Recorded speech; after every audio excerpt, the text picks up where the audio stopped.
তো হ্যালো বন্ধুরা, আজকে তোমাদের কাছে একটা নতুন ভিডিও নিয়ে এসেছি। সম্পূর্ণ ভিডিওটা দেখবে এবং লাইক কমেন্ট করে যাবে। তো এখানে আমাকে একটা ছেলে কমেন্ট করেছে, এর আগেও কমেন্ট করেছিল, আরো বেশ কিছু কমেন্ট আসছে কিউএনও হিসাবে, বেশ গুরুত্বপূর্ণ। বলছে, দাদা আমি ওয়েস্ট বেঙ্গল থেকে বিলং করি এবং আমি কলেজে ভর্তি হয়েছি, কলেজ আমার ফার্স্ট ইয়ার চলছে। তো আমি কলেজ পুরোপুরি কমপ্লিট করব না আমি এসএসসি জিডির জন্য প্রস্তুতি নেব? আমি তোমাকে এখানে যেটা বলছি সেটা হচ্ছে, অনেকে হয়তো বলবে যে দাদা তুমি ভুল কথা বলছো, পড়াশোনার একটা গুরুত্ব আছে ঠিক কথা, কিন্তু এখানে তোমাকে ক্যালকুলেশন অঙ্ক করে চলতে হবে। প্রথম কথা হচ্ছে কি, যে তুমি যদি কলেজের জন্য পড়াশোনা করো 3 বছর, তোমার 2 বছর ওখানে বয়স, 1 বছর তো নষ্ট হয়েছে, আরো 2 বছর নষ্ট হবে। যখন কলেজ পাস করে তুমি আসবে, তোমাকে চাকরির জন্য চেষ্টা করতে হবে। কলেজ পাস করার পরে তুমি যদি চাকরির জন্য চেষ্টা করো, গ্রাজুয়েশন কমপ্লিট চাকরির জন্য, তাহলে এসএসসি জিডি সিজিএল এর জন্য প্রস্তুতি নিতে হবে। এসএসসি জিডি সিজিএল, সিজিএল এর মানে হচ্ছে কম্বাইন্ড গ্রাজুয়েশন লেভেল এক্সামিনেশন, ঠিক আছে।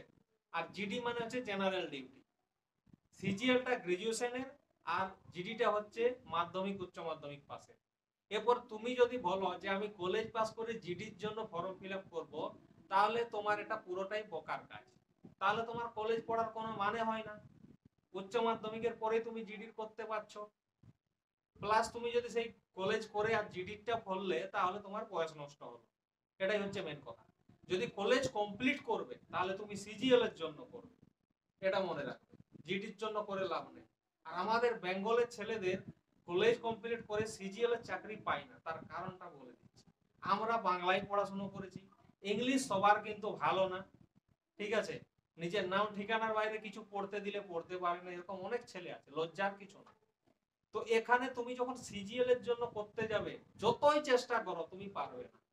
কারণ সিজিএল এর কাট অফ আর এসএসসি জিডির জেনারেলের যে জিডির কাট অফ, দুটো কিন্তু এক হয় না ভাই, ঠিক আছে। তো এখানে তোমার বুদ্ধিমানের কাজ হচ্ছে যে তুমি কলেজ পড়া বাদ দিয়ে তুমি জিডির জন্য চেষ্টা করো। 100% 2 বছরের মাথায় চাকরি পাবে, যেটা আমি করেছি। 1 বছর কলেজ করে কাপগাড়ি কলেজে পড়েছিলাম, 1 বছর করে 2 বছর আর যাইনি, আমি ছেড়ে করে এসএসসির জন্য করলাম, জিডির জন্য আমি চাকরি পেয়ে গেলাম। আমার যদি সিজিএল এর টার্গেট থাকতো তাহলে কলেজ আমি করতাম। আর আমার সাথে বন্ধুগুলো কলেজ কমপ্লিট করে সেই জিডির ফর্ম ভরাচ্ছে, তখন বলছে বয়স আমার শেষ হয়ে যাবে, আর 2 মাস বাকি আছে। এই হচ্ছে লোকসান। আর আমাদের বেঙ্গলের ছেলেদের সব থেকে বড় প্রবলেম, এক হিন্দির প্রবলেম, কেউ হিন্দি খুব একটা ভালো জানে না, আর ইংলিশ যতটুকু জানে সেটাতে কাজ চলবে না।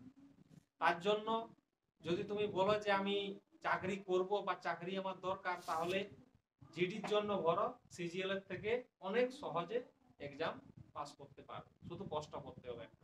আর কেউ দালালি থাকে, তাদের তো কাজই হচ্ছে ভিডিওতে কমেন্ট করা, যে কষ্ট করলে সবাই, তাহলে তুমি নাকা তেল দিয়ে ঘুমাচ্ছ কেন এতদিন? কষ্ট করো ভাই, যে কমেন্টটা করবে তার জন্য আমি বললাম। আর বাকি যে ছেলেটা আমাকে বলো দাদা কি করব, বাড়িতেও চাপ দিচ্ছে কলেজ করো চাকরিও করো, কলেজ ছেড়ে দাও, জিডির জন্য করো, জিডিতে ভ্যাকেন্সি বেশি থাকবে, চান্স বেশি পাবে, সিজিএল এর চান্স কম আছে, আগেই বলে দিচ্ছি। লোকের কথা শুনলে মরবে। যেটা আমি করেছি, আমি পুরো প্ল্যানিং করে করেছি বলে আমি চাকরিটা পেয়েছি, না হলে আমি পেতাম না, হয়তো আমার বয়স পেরিয়ে যেত। পরিষ্কার কথা। আর যে তুমি কলেজ করার পরে তুমি যদি ভাবো যে আমার 1 বছর সময় আছে, 1 বছরের মধ্যে এসএসসি বেরোবে, তার কোনো গ্যারেন্টি নেই। 1 বছরের মধ্যে যে বেরিয়ে গেছে, তারপরে দেখবে সে ভ্যাকেন্সির পরিমাণ কম, তুমি কি করে নিবে? সরকারের কাছে কি আন্দোলন করবে? কিছুই করতে পারবে না। নিজের ভুল নিজেকে মানতে হবে। তার জন্য বলছি যে কলেজ বাদ দিয়ে এসএসসি জিডির জন্য প্রস্তুতি নাও, বই কিনে পড়াশোনা করো। বইয়ের নেওয়ার জন্য আমি তোমাকে যে ফোন নাম্বার এখানে দিয়ে দিচ্ছি, এই ফোন নাম্বারে মেসেজ করতে পারো। যা বই লাগবে তুমি সেখানে বলবে, সমস্ত বই অ্যানালাইসিস করা আছে, যারা কলেজে পড়ে অ্যানালাইসিস কথার অর্থটা ভালোভাবে তারা বুঝবে।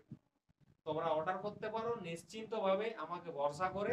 যারা অর্ডার করেছে 4-5 দিন 7 দিনের মাথায় বই পৌঁছে গেছে, কারণ শনিবার রবিবার বই মুভমেন্ট করে না, ঠিক আছে। একদিন হাফ ডে, একদিন ফুল ডে অফ, এটাই হচ্ছে সমস্যা। বাকি দিনগুলোর মধ্যে যদি হয় তাহলে খুব তাড়াতাড়ি ডেলিভারি হয়ে যায় বাড়ি। তো তোমরা আশা করি এতদূর কথাটা বুঝতে পেরে গেছো যে আমি কি বললাম, ছেলে মেয়ে সবার ক্ষেত্রে। আর বাড়িতে তোমার একটাই কথা, তুমি কলেজে পড়ো, এমএ পড়ো, মাধ্যমিক পাস করো, বলবে ও কলেজে পড়েছে, ওর বিশাল ব্যাপার, ঠিক আছে। কিন্তু যদি একটা কলেজে পড়ে, পড়াশোনার দাম আছে মানছি, সে অনেক কিছু বুঝবে সহজে, সে ঘরে বসে আছে। আর একজন মাধ্যমিক পাস করে কোন রকমের চাকরি পেয়ে গেছে, 50,000 30,000 টাকা বেতন পাচ্ছে। দুনিয়াতে ভাই টাকা ছাড়া আজকাল আর কোনো জিনিসের দাম নেই, কথাটা মনে রাখবে। তাই টাকা রোজগার করতে গেলে পড়াশোনার জিনিসটা তখন ঢেকে যায়, কথাটা মনে রাখবে। তো এই জন্য নিজেকে ভবিষ্যৎ বুঝতে গেলে তোমাকে কলেজ বন্ধ করে জিডির জন্য প্রস্তুতি নিতে হবে। তাহলেই বাড়ির লোকও দেখবে চাকরি পেয়ে গেলে শান্তি, আর সব শান্তি, তখন পড়াশোনায় কেউ গুরুত্ব দিবে না। কারণ আমি নিজে ভোগ করেছি, আমাকেও বাড়িতে বলতো একটাই কথা, যখন চাকরি পেয়ে গেলাম পড়াশোনার কথা আর কেউ কিছু বললো না।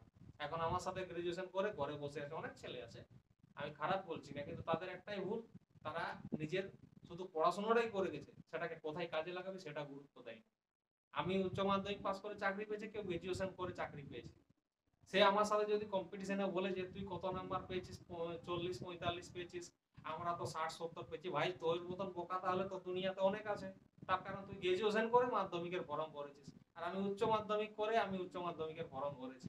তাহলে বুদ্ধিমানটাকে আমি নিশ্চয়ই, তুই নয়। এটাই হচ্ছে মেন কথা। তো এই জন্য বুঝে শুনে কাজ করতে হয়। তো আশা করি কথাটা বুঝতে পেরেছো। চ্যানেলটা সাবস্ক্রাইব করে লাইক কমেন্ট করো।